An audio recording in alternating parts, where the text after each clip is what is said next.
Well, I can't imagine what else you've got to show me after seeing this wonderful collection here. I'm really puzzled but excited. Wow, Vincent! Unbelievable!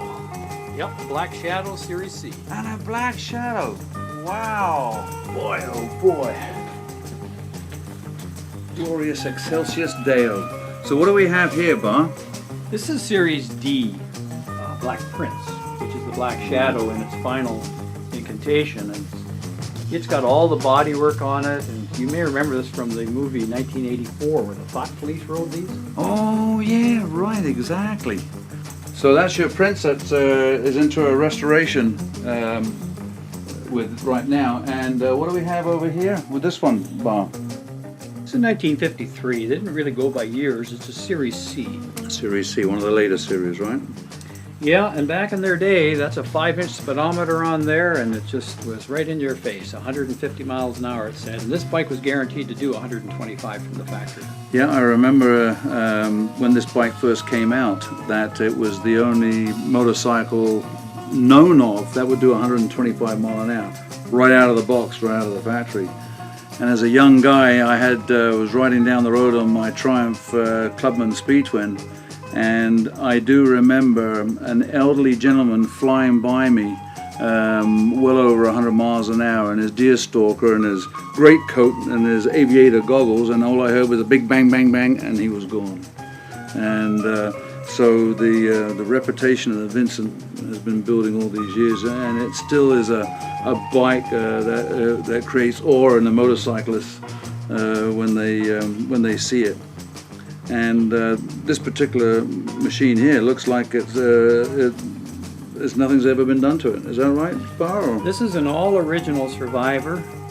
Doug McPherson bought this brand new in 1954 from a dealer in Toronto, and I bought it from his family when they settled the estate. So it's a one-owner bike, and I've done nothing. It's not restored. I've done a cleaning on it, thorough cleaning, servicing, greased it, and got it going, and it's a good runner. Oh, it's a fantastic machine. Boy, I'd give my right arm to own one of these, but I guess that's not possible at this point in time. Well, you don't have to own this because I got a treat for you. You can ride this if you'd like. What? You gonna let me ride this? Sure, let's take it out. It's sun shining today. It's a great day. It must be my birthday. Oh, that's a wonderful thing. Well, I can't wait to get my leg over it. Let's go.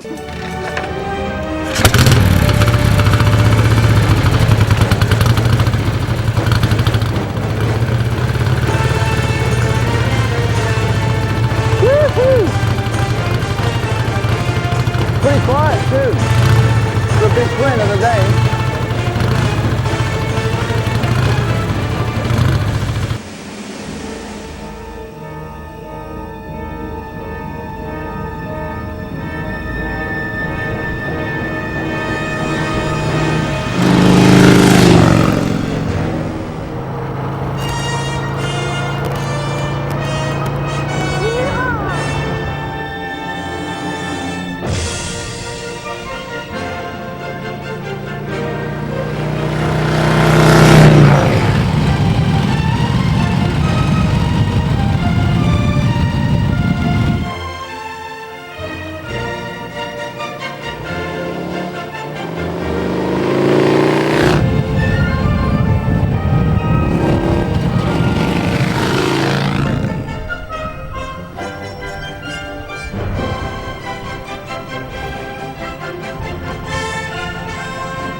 Unbelievable torque. This just wants to pull and pull and pull, and it's only got 4 gears.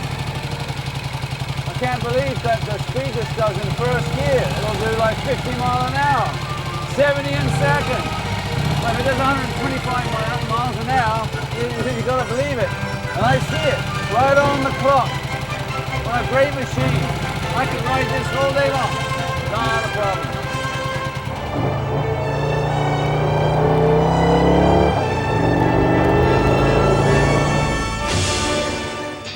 Wow, what a rush, what a ride, an unbelievable machine. It lives up to every expectation I ever had of the Black Shadow. Tons of torque, I mean, the bike just lurches ahead and you can't miss how fast you're going. Take a look at that Smith's chronometric clock. This thing is impossible to buy now, I don't think. I think they're, you can't even find them anymore. Well, let's have a quick look around the Vincent and some of the juicy parts of the, which makes it such a famous mark. Back in the day, let's look, we've got twin leading shoe front brakes on the machine. And we have girder hydraulic forks and the first monocoque frame. If you see that the engine, remember, there's no frame here. Bikes of the days, you had to install the engine in the frame, right? Not the Vincent. The actual engine is the member. I mean, that's today there's many manufacturers claiming that as a modern design, but look, Vincent had that back in the 50s. Now, I know that Bar Hodgson mentioned to me that there are some things on this bike for you perfectionados out there that, this isn't pucker because, of course, the Vincent Black Shadow cases were always painted black. So this is a little modification add-on, maybe a little scuff at one time. And the other thing is that the tail light isn't the stock light, but it's one that has better, higher visibility. Now look at this beautiful design with the suspension. You've got the seat mounting here, has its own little adjusters for rigidity. And everywhere you go on this motorcycle, look, you have knurled nuts, beautifully made, everywhere for adjustment, chain adjustments. And the engine, the Vincent engine, that goes without saying. When Philip Vincent brought the motors, when he took the company over and hired Phil Irving to redesign everything and get the engineering moving forward, apparently on the drawing table there was two 500 schematic overlays that somebody just casually laid down there. And when Phil saw those, he goes, "A V-twin! Wow!" Apparently that's how the V-twin was born in Vincent. I don't know if that's true or not, but I like the story. It sounds good to me. And this is the result today. Beautifully casted, exactly precisely machined barrels to the blocks. Everything is matching. You can't mismatch barrels on the Vincent. Everything has to be precisely machined together. That's what made it such a reliable mark. Even back in the 50s in North America, 100,000 miles out of that machine was not uncommon. And so a wonderfully reliable engine.